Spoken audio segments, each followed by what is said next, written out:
março de 2013, finalmente a Volkswagen disse adeus ao Golf de quarta geração. Foi quando o Golf Mark 7 chegou no Brasil, praticamente junto ao mercado europeu, apenas 4 meses de diferença separaram a Europa do Brasil. Então esse aqui foi um carro realmente de lançamento em nível internacional. Nesses 5 anos de história de Golf Mark 7 no Brasil, o GTI obviamente fez história entre os entusiastas e não poderia ser diferente. A gente tem uma plataforma extremamente moderna, muito leve, muito rígida. Lembrando que o Golf Mark 7 foi o primeiro carro da Volkswagen a usar a plataforma MQB, né? O primeiro do grupo todo foi o Audi A3. A gente tem um conjunto dinâmico extremamente balanceado, muito bem acertado, como vocês vão ver no vídeo. E a cereja do bolo, a dupla dinâmica, o motor turbo 2.0 EA888 aqui nessa configuração 2019 com 230 cavalos, casado ao câmbio DSG DQ 250 de 6 marchas, combinação matadora desses dois elementos de powertrain, muita rapidez, muita eficácia energética e muita performance. Original 0 a 100 na casa de 7 segundos, mas como vocês bem sabem, o que é interessante aqui também é o potencial de preparação das mais simples por meio de remap até as mais sofisticadas, trocando alguns componentes. A gente vai fazer uma matéria exclusiva sobre isso, sobre preparação, mas hoje a gente vai falar da configuração original. O fato é o seguinte: com a chegada desse carro aqui, um mercado como o nosso, carente de Focus RS e Megane RS, repetidamente a gente tinha um carro, um hot hatch premium de nível internacional no nosso mercado. Os anos passaram e algumas coisas mudaram. Como vocês bem sabem, a nossa inflação galopou com raiva nos últimos anos, nossa moeda desvalorizou bastante e o Golf GTI, que nunca foi um carro barato, ficou ainda mais caro se a gente comparar em valores absolutos com a época que ele vinha da Alemanha. Recapitulando um pouco para vocês, esse carro mudou de passaporte 2 vezes, né? Ele começou vindo da Alemanha, aí em novembro de 2014 ele passou a ser fabricado no México, passou a ser importado do México e desde fevereiro de 2016 esse carro é fabricado aqui no Brasil, na planta de São José dos Pinhais, no Paraná, mas com diversos equipamentos importados, por exemplo, powertrain e diversas peças da suspensão. Desde a fase mexicana ele teve uma simplificação de alguns equipamentos opcionais da versão topo de linha, né? Por exemplo, o sistema de som Dynaaudio, os faróis tinham os defletores anti-ofuscamento, aí mudou para um sistema mais simples, que simplesmente abaixa a fase do farol, né, quando você está andando com um farol alto. E em todas as versões também a gente perdeu o freio de mão de acionamento eletrônico, né, agora passou a ser, desde a época do mexicano, passou a ser um acionamento mecânico normal e com isso também a gente perdeu o assistente de partida em rampas. Quando esse cara aqui foi lançado no Brasil, seu preço começava em R$111 mil e até R$131 mil. Hoje já é uma realidade bem diferente, o preço começa na casa de R$143 mil e chega até R$165 mil quando o carro está equipado com todos os equipamentos opcionais possíveis, como é o caso desse belo exemplar na cor prata Snow, uma cor nova inclusive, a gente brinca até uma versão diluída em água do Nardo Grey, né? Uma cor muito bonita. Nessa versão 2019, além dessa cor nova, a gente tem algumas mudanças, né? Teve um pequeno facelift, então a gente tem um conjunto óptico totalmente novo, uma grade um pouquinho mais afilada, para-choques novos. E a grande mudança, além dos 10 cavalos a mais, né, por meio de reprogramação, tá lá dentro no painel. A gente tem agora um cluster bem ao estilo do Audi TT, né, em TFT, todo digital, e uma nova central multimídia excelente, muito boa de ser usada. Apesar de todos esses novos predicados, ainda é um carro bastante caro, mas isso não é diferente quando a gente compara com os seus rivais no Brasil, inclusive os rivais internacionais, né? Com o caso do próprio Civic SI, o Subaru WRX, que está voltando agora e parece que vem com câmbio manual no ano que vem, e o Volvo V40 também em menor escala, também concorrente, e é claro, o Mini John Cooper Works e em certa perspectiva até o Cooper S. Mas a grande pergunta que fica no ar é: será que esse carro, depois de 5 anos depois do seu lançamento, ainda consegue manter o seu encanto? É isso que a gente vai descobrir hoje.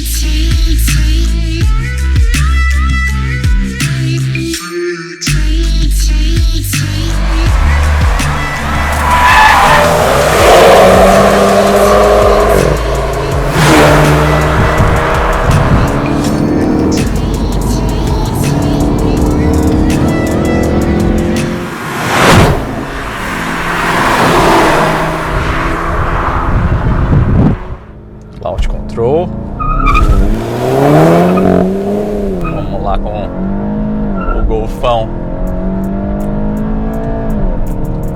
Choque manual. Trechinho de montanha, né? EA888, já um clássico aí entre os fãs de Volkswagen preparados. E não é à toa, o motor já tem uma boa idade, mas o quanto que ele entrega, o empuxo, o potencial desse carro, sair de uma curva como essa aqui, ele distraciona, ó. Então é muita força que ele entrega, muito torque mesmo. É um motor long stroke, né, 82,5 por 92,8, então tem bastante curso, mas é uma disposição para girar bem interessante. E esse combo com o câmbio, o DSG é muito rápido, né? Esse DQ250 também já é outro clássico, né? Esse aqui já o clássico banhado a óleo, né? Então é um câmbio bastante robusto. Essa dupla, assim, realmente é matadora, ainda mesmo com tanto tempo. Você se sente a bordo de algo fresco, de algo novo. Você tem muito vigor. Já na configuração OEM, né? Isso sem falar do potencial de preparação, né? Como eu falei, a gente vai ter um especial no site, né? No fletout.com.br sobre preparação desse motor aí, com alguns toners amigos e conhecidos e parceiros nossos. Mas, putz, gente, realmente queria começar falando sobre essa dupla porque realmente causa uma ótima sensação, mesmo já com mais de 5 anos de Golf GTI, sem contar toda a história do EA888, né? Então realmente ainda é um motor muito forte. E ele tem uma receita, inclusive ele é bloco de ferro fundido, né? Então ele é uma concepção, ele é um TSI, mas ele é um TSI mais roots, né? Do que em relação aos projetos mais recentes. E aí quando você casa isso com essa plataforma MQB, isso é uma coisa bem interessante. Em trechos montanhosos como esse aqui da Estrada dos Romeiros, que a gente consegue ver bem essa disposição, né? O carro, em termos de estrutura, assim, ele torce muito pouco, é imperceptível. E isso permite que a suspensão trabalhe completamente livre. Então, isso que é muito bom. Você sente o carro que aponta rápido, que trabalha com leveza, né? Isso tanto na disposição da parte de motor, de empuxo, né? Quanto na parte de apontar, de entrar nas curvas, né?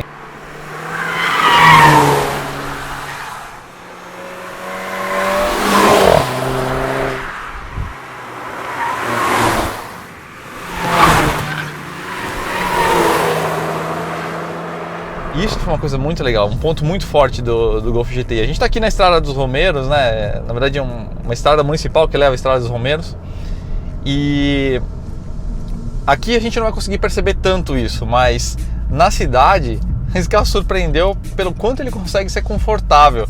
Assim, ele lida muito bem com o piso ruim para um carro dessa proposta. E ao mesmo tempo, num local como esse, ele consegue trabalhar com muito pouca rolagem. Então, lógico, a oscilação vertical você sente ali a suspensão trabalhando bem, quando você consegue adquirir velocidades mais altas, mas em termos de rolagem tem um controle muito bom. Então eles foram muito felizes o quê?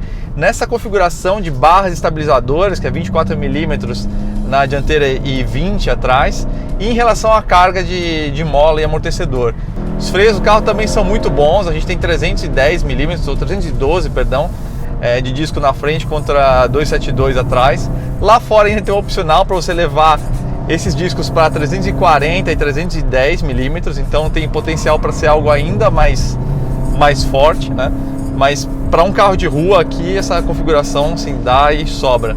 Legal também a comunicabilidade do GTI, e isso acho que é um dos pontos mais importantes desse carro.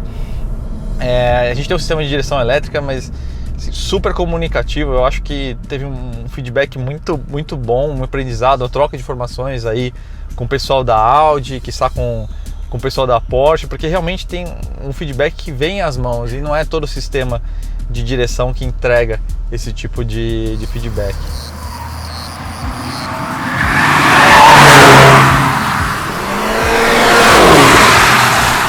De forma geral, caras, eu acho que o traço que mais encanta para mim no GTI é a polivalência, assim, um carro que, putz, é muito perfeitamente usável em base diária, como daily mesmo, e aí você tem uma eficácia energética muito grande desse motor. Assim, é fácil você ter uma média aí mista entre cidade e estrada de 10, 11 km por litro. Então, putz, é realmente um equilíbrio muito bacana entre um carro usável e um carro para você se divertir em trechos de montanha. Com essas evoluções que foram acontecendo ao longo dos anos, alguns equipamentos foram surgindo e infelizmente a gente ficou sem alguns deles, né, em relação ao Golf GTI europeu. Lógico, eles são opcionais, mas uma das coisas que tem há bastante tempo lá fora e que a gente não tem aqui é o VAC, que é o diferencial eletrohidráulico que tem disponível num pacote de performance lá fora. Dá uma diferença bem grande quando você tem um sistema desses, principalmente em saída de curva, porque é um sistema, um LSD, né, que trabalha com a leitura dos acelerômetros e o sensor de velocidade de roda, então ele consegue ter uma atuação ativa, né? Então ele efetivamente consegue contribuir no yaw, né, no ângulo de guinada do carro no momento que está entrando na curva.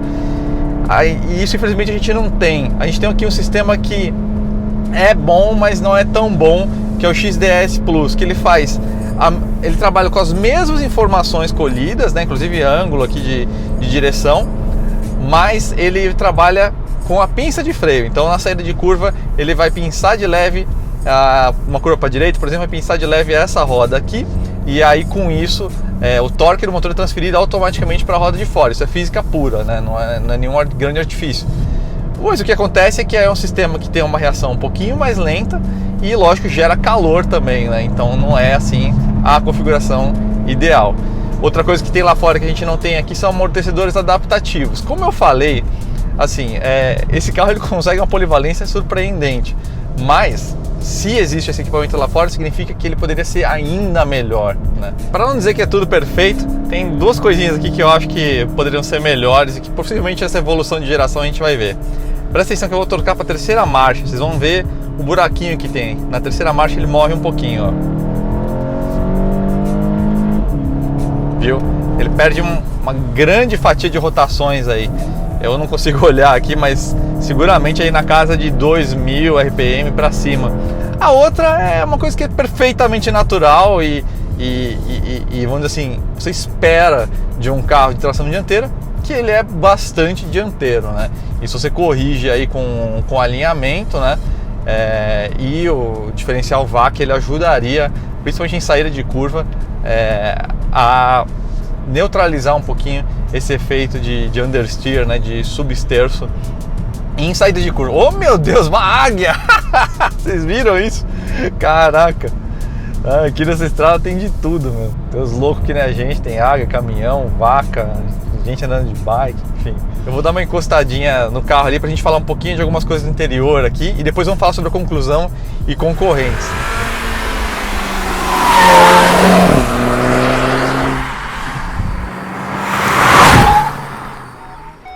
Caras, aqui na cabine é tudo perfeitamente alemão, no melhor sentido possível da palavra. A gente tem um design clean, com o mínimo possível de elementos, mas isso não quer dizer simplificação. Uma coisa que é muito legal aqui na cabine no GTI é a questão das texturas, né? Desde as superfícies, praticamente todas que a gente consegue tocar aqui são emborrachadas, até mesmo a tampa do porta-luvas, o dash, enfim. E se você prestar atenção, você vai ver uma textura de favo de mel em vários elementos do acabamento que também estão presentes na grade e na parte interna do conjunto óptico dianteiro. Então é esse tipo de sutileza que dá uma sofisticação muito legal. Bastante black piano aqui, esse toque acetinado, né, de prata, mesmo aqui na manopla do freio de mão, né. Aliás, a textura de favo de mel também está presente aqui no volante, né, volante com base chata, logo GTI. Sensação aqui é realmente de sofisticação plena. Ergonomia de direção também, aplausos, consegue uma posição ótima aqui, né, uma posição um pouquinho mais horizontal do que o típico carro aí, o típico hatch, né, que a gente encontra no mercado. Então suas pernas um pouquinho mais para frente, ponto H um pouquinho mais baixo, muito legal. Você consegue uma ampla amplitude, né, de ajuste aqui, tanto no telescópio quanto em relação à altura. Então você fica super bem acomodado aqui. Aí teve a evolução aqui no sistema Discover Pro. Uma coisa que é muito legal desse sistema de infotainment é a parte de conectividade. Então, desde Android Auto, Apple CarPlay, cara, você espeta o cabo, já está dentro do Waze, dentro do Spotify. É muito fácil de usar. Ele tem uma leve sensibilidade ao movimento. Aqui você consegue chamar o menu, né? Fazer um movimento aqui na frente da tela. E a parte do cluster, né? Esse cluster digital, uma coisa muito legal, assim. Acho que para esse tipo de carro, acho que é perfeito, né? Ele dá esse toque meio de TT. Eu acho que quando o carro é muito sofisticado, Eu acho legal um toque de relojoaria, realmente instrumentos super trabalhados, né? Sei lá, um Classe S, por exemplo, não acho tão legal um cluster digital, mas um carro dessa pegada é super funcional e ainda tem esse bônus de você conseguir customizar o que vai aparecer nos displays, né? Então, mesmo na parte de dentro do conta-giro, você consegue escolher o que você vai exibir, se é informação de consumo ou marcha, temperatura de óleo, então realmente é uma cabine, putz, muito bem executada mesmo. Ponto que dói falar, que é o seguinte, tudo tão legal, né? Olha só para os bancos. A gente tem o carro mais completo possível e por algum motivo, por cargas d'água, sei lá por quê, alguém que faz a parte de packaging e define o pacote Brasil achou que o cara que quer a roda aro 18 opcional também vai querer levar o banco de couro. Só que o tecido Clark, né, aquele tartan, é a assinatura do Golf GTI desde que o carro nasceu. O cara que é entusiasta, que vai querer botar uma roda maior, um acessório mais caro, obviamente ele vai querer o tecido, até porque ele é melhor para a direção esportiva, você escorrega menos, é menos quente, sei lá por qual motivo. Então esse é realmente o ponto a se lamentar. Alô Volkswagen, acorde, 5 anos de entusiastas reclamando disso para vocês. Quando é que vocês vão botar esse tecido como um opcional à parte, ou pelo menos tirar o couro, desvincular o couro da roda 18? Não dá, né, gente?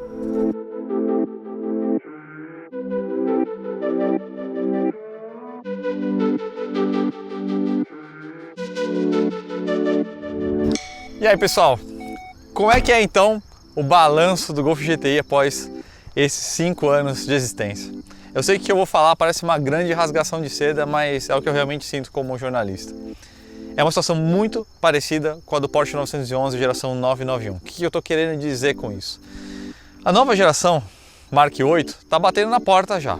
Vai ser lançada no ano que vem na Europa, mas no mesmo caso do Porsche 991, essa geração não está velha o suficiente, você não sente que está num carro antiquado.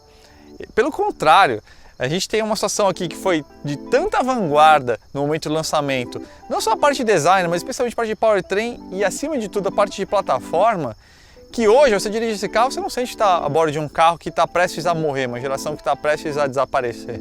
Então, é a mesma situação do 911 e 991, né? O 992 está aí, e o 911 e 991 é um carro que detona, chuta a bunda a roda. Então é um carro que, meu, esse carro não está velho o suficiente, eu não quero trocar, sabe? A sensação, para mim, está muito presente aqui nesse carro. Agora, curioso é que isso não quer dizer que esse carro aqui não está correndo sério risco de existência no Brasil. Por que eu estou querendo dizer com isso? O presidente da Volkswagen, o David Powers, já comentou no ano passado sobre uma possibilidade, numa entrevista para o Automotive Business, sobre o fim do Golf Mark 7 no Brasil. É um segmento que não está vendendo muito bem, os hatches médios, infelizmente, e a gente tem agora o lançamento do T-Cross, né? Aquele SUV também com a plataforma MQB, dimensões similares ao Golf, parecida com o Tiguan geração anterior, e é um carro que certamente vai causar um problema ainda maior para os modelos de entrada do Golf, ou seja, excluindo da conta o GTI. Aí de repente você pode pensar que isso não ameaça então o GTI de existência, mas pensa o seguinte, a fábrica de São José dos Pinhais vai continuar fazendo Golf só para fazer GTI? Não faz sentido, né? Então existe sim um risco desse carro deixar de existir. É uma grande pena, mas enfim, são coisas que acontecem. Agora, vamos falar então um pouquinho sobre dinheiro aí pra gente encerrar esse papo, mas para isso eu vou precisar pegar uma colinha aqui que ninguém é de ferro. Comentei para vocês, né? O carro já subiu bastante de preço, agora na versão mais completa aí está na casa de R$165 mil. O que a gente tem de concorrência aqui? É uma situação muito curiosa, porque o rival histórico, vamos dizer assim, dele tem sido no mercado brasileiro o Mini Cooper S, porque é um carro também com capacidade dinâmica muito avantajada, um carro também com bastante personalidade no design e tudo mais, e muitas possibilidades de preparação no motor. O que aconteceu nessa última virada que teve do Mini Cooper S? Eles adotaram um câmbio de dupla embreagem da Getrag que tem uma limitação de torque muito precoce. Então isso vai azedar geral o pessoal que gosta de um remap, de uma preparação. E isso força o pessoal que gosta de Mini, gosta de mexer no carro, a ir para o John Cooper Works, que aí ele já vai para casa dos R$180 mil. O John Cooper Works sim, com câmbio automático, com alta disposição, alta tolerância de torque, né? Mas aí já é um carro bem mais caro, então quase deixa de ser um concorrente. A gente sabe que na prática o cara vai se apertar para pegar, o cara que quer tá na dúvida entre os dois, mas fica aquela situação. O Civic SI é um outro rival que está aí, né? Mas como a gente falou no próprio review lá da avaliação do Civic SI, a limitação dele é o motor 1.5, então para quem pensa realmente em fazer uma preparação, o teto está um pouquinho mais baixo do que do Golf GTI, né?